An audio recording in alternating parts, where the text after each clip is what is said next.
கைதட்டிய அன்பு உள்ளவங்கள் அனைவருக்கும் நன்றி.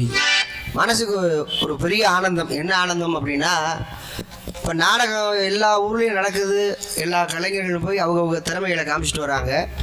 ஆனால் ரசிகர்கள்கிட்ட ரசிப்புத்தன்மை குறைஞ்சிக்கிட்டே வருது. என்ன காரணம்னா சரக்கு தான் காரணம். அப்போல்லாம் தண்ணி போடாமல் உட்காந்து நாடகத்தை பார்த்தாங்க. இப்போ 3/4 பேர் தண்ணியை போட்டுக்கிட்டே நாடகத்தை பார்க்குறாங்க. தண்ணியை போட்டுக்கிட்டு நாடகத்தை பார்த்தாலும் பரவாயில்ல, படுத்தாலும் பரவாயில்ல, தண்ணியை போட்டுக்கிட்டு அவங்க ஒரு பக்கம் பேச நம்மக்கிட்ட வந்து கரைச்சல் பண்ண நாங்கள் நிம்மதியாக தொழில் பண்ண முடியாமல் போயிடுது. சில ஊருக்கு தகுந்தாப்புல தொழில் பண்ண வேண்டியதாக இருக்குது. சில ஊருக்கு போனோம்னா அசிங்கமாக பேசக்கூடாது, அசிங்கம் பேசாமல் தான் தொழில் பண்ணணும். நம்ம ஊரில் எப்படியோ அதே மாதிரி சில கிராமங்களில் அசிங்கம் பேசக்கூடாது. அப்புறம் அந்த ஊருக்கு தகுந்தாப்புல நம்ம அசிங்கம் பேசாமல் தொழில் பண்ணணும். சில ஊரில் அசிங்கம் பேசினா தான் ஒத்துக்குவாங்க, இல்லைன்னா பப்பும் டான்ஸ் சரியில்லைன்றுவாங்க.